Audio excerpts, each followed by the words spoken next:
And now for our feature presentation. Ladies and gentlemen, may I have your attention, please?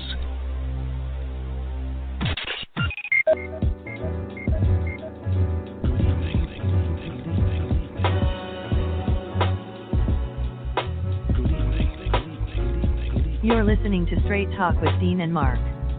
Call in to join the conversation at 646-668-8393. Welcome to Straight Talk with Dean and Mark.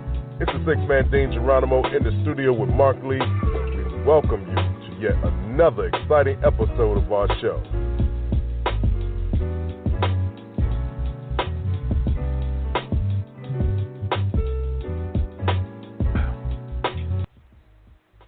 And just like that, ladies and gentlemen, we are back once again. It's the six-man Dean Geronimo here in the studio. And from NJ to NC, I'm always in the studio with my right-hand man, Mark Lee. So, Mark, tell me what's good in your neck of the woods, my brother. Well, you know, the weather has definitely improved today. It was a little bit on the cloudy side and the rainy side over the last couple of days. It was not as bad as folks expected it to be here in the Tar Heel part of the state. I think Charlotte might have got hit a little bit harder and definitely some other parts, but definitely still a little bit of rainy weather that was here in the state, but now we got sunshine, and it's actually some fairly cool temperatures. I'd say it's probably in the 70s or the 80s, but definitely some relaxing temperatures, and had the chance to go visit Mom on Mother's Day, so I worked with the church on Sunday. Then my brother called me and said Mom needed us to come on over to the house and do some mama do chores, so we went over there and did that, but also enjoyed some camaraderie with Mom as well, so that was always good. So we went over there, had a good old time, and enjoyed the company of Mom. And then on the day before, Saturday was a real busy day. Black Poetry Theater did their last production of this season. They've got another exciting season coming up next year. It was supposed to have been like a regular theatrical production, like a more of a play thing, but it wound up being a poetic showcase with some amazing poets, some that we know, some that I've talked about in the past, but Joseph Churchwell, he goes by the name of Church, was there. Tim Jackson, who we've had on the show, was there.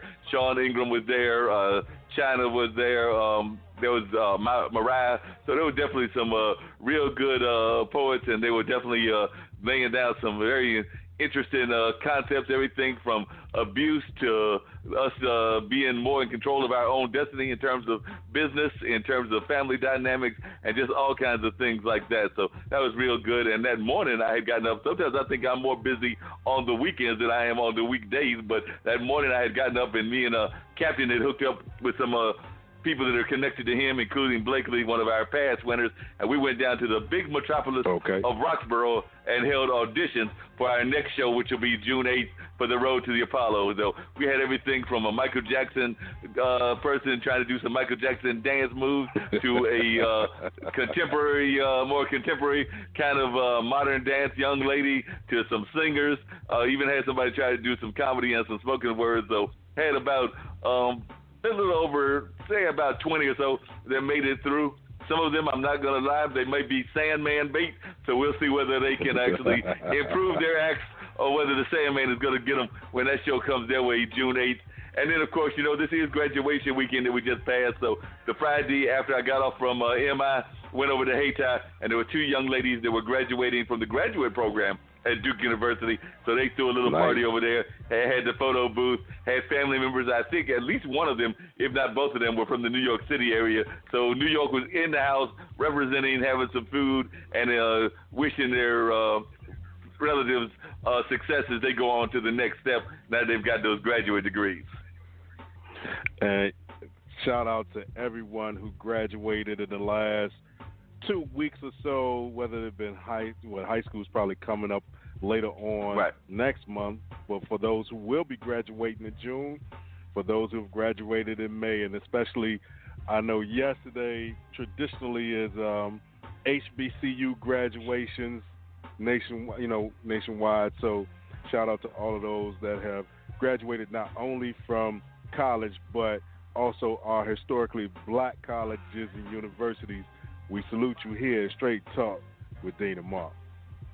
Yeah, we definitely got to salute those. I know that, like you said, Central, Shaw, St. Aug, a lot of our HBCUs were graduating as well. My aunt that passed not that long ago, she was a proud Shaw graduate. Of course, my mom and dad both went to Central, so the HBCUs are very important to my family. My brother, his trying to remember, well, he went so long in school, I can't remember whether that first degree was Central or not, but I believe it was. But I've definitely got strong Central ties to a lot of friends and family that have graduated from Central, some that are even professors over there, some that went through the school and then became professors, and some that even went to other universities. Like my good friend Brett is a Duke graduate, but he's been teaching at Central for a number of years. So it's just good that we've got folks enlightening these minds and trying to get them into the workforce, because, you know, they say that right now they're saying the economy's all right. We got that certain person in charge. So I'm not trusting all this talk of how good the economy is, because, you know, what they say and what a lot of people's pocketbooks are saying are not necessarily the same thing.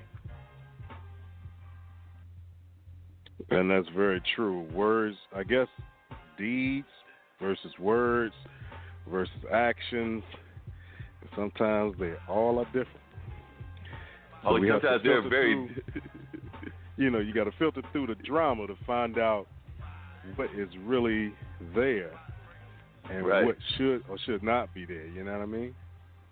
Yeah, you definitely got to do that, because sometimes what they say is going on and what is going on are, like you said, they're two different things. So they might claim that everything's going good, and it's not really. I was actually reading recently where I saw that, which actually is a scary thought, but apparently the Republicans are saying that they will not roll out a health plan till after the 2020 election. So I'm like, you're going to leave people lingering and basically almost like hold them hostage, because you can be like, we're not going to give you a health plan till we know we've won a second term. So when I read it, I'm sitting there going like, now that's some rotten politics.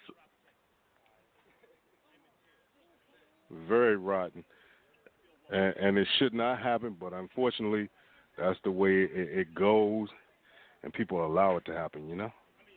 Yeah, that's right. People just allow those things to happen, and you're sitting there going like, how can y'all allow that to happen? And then we're about to go into a trade war with China, and I'm sitting there going like, there's a billion people. Do we really want a trade war with a country that's got that many folks in it and everything? So, I mean, the numbers may be exaggerated, but there's a whole lot of people there in China. And I'm like, do we want a trade war with them?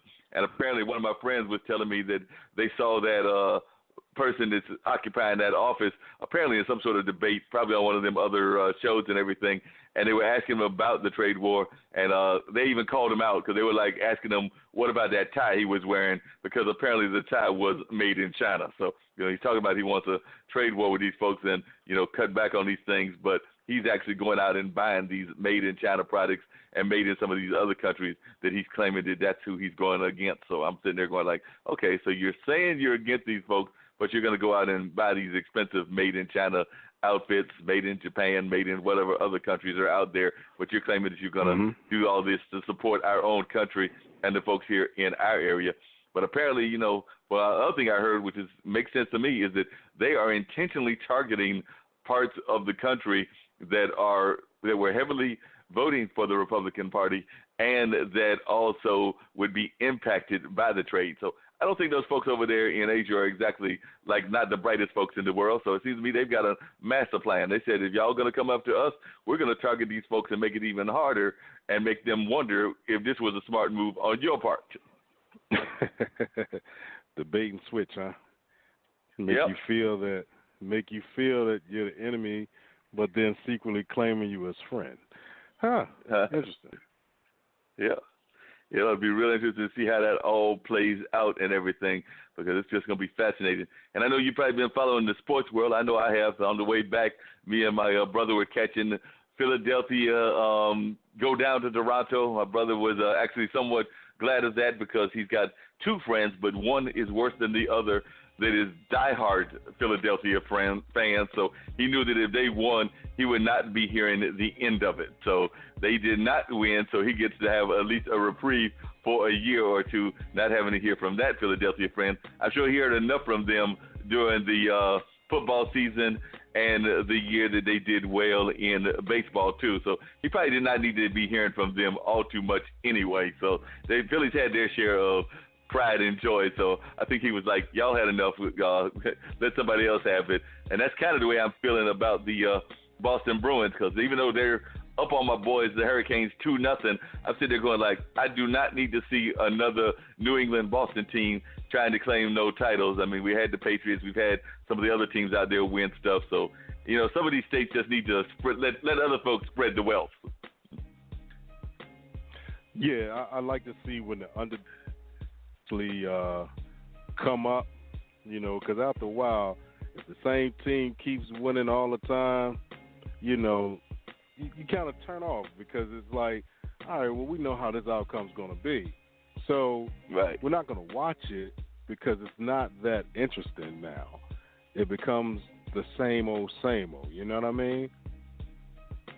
Yeah, I definitely agree with you on that. Like I said, I will not cry. I mean, like I said, if they win, I won't mind it either. But I'm not going to cry if Golden State doesn't win another championship. If Portland takes them out, or if the Bucks, I went to school at Marquette, which is in Milwaukee. If the Bucks or even Toronto can take them out, I'm not going to cry about it. Like I said, if they win, I'm not going to mind that either, because more than likely the franchise is going to be disbanded after that anyway. But if they lose it, I'm not going to cry about that in the least bit. Oh, no, nobody will. Even some people might, but when you break it all the way down, it's like, nah, you know what? We want to see someone different, display their talents and somebody end up taking that championship, because we're tired of seeing the same people win the same thing. So, it'll be good. It'll be good for the sport, you know what I mean? It'll be real good. Oh, wow, this is interesting. I just saw in here that the moon is shrinking and quaking. So apparently the moon is doing some weird stuff. So I guess people out there wondering if this is like signs of things to come in terms of world climate and different things of that nature. But apparently some scientists were sitting there. It's in the USA Today, and they said that the moon is doing a little bit of quivering and shaking. So I'm actually trying to pull it up and see exactly what they're talking about, because certain people don't believe in climate change anyway, so they probably don't believe that the moon is doing anything. Yeah, it's you never know.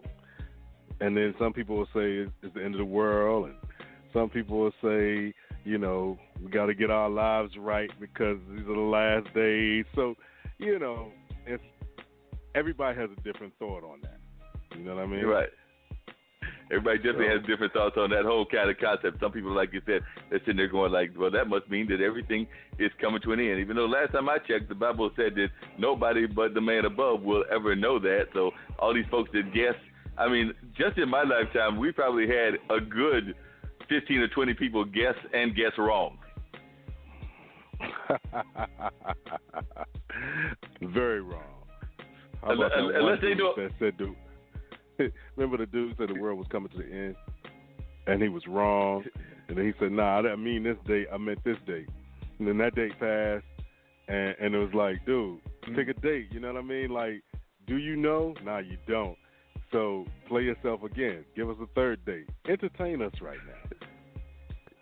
Because that's all that is strict entertainment. Folks trying to guess what's going on with the world and what the world is going to do, and only the world and the forces above know that. So I'm sitting there going like, y'all are going to try to guess, and like you said, guess wrong. We've had everybody from common man try to guess to folks trying to follow various mythologies to folks trying to guess based on what they've read in the Bible. So we've had folks guessing in all kinds of ways, and like I said, we're all still here unless this is some sort of ulterior universe, and we're not really here. But that's just like that crazy kind of talk. But the best I can tell, we're all still here. So apparently everybody has been wrong.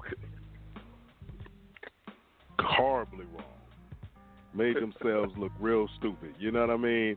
And they keep trying. That's the silly part about it.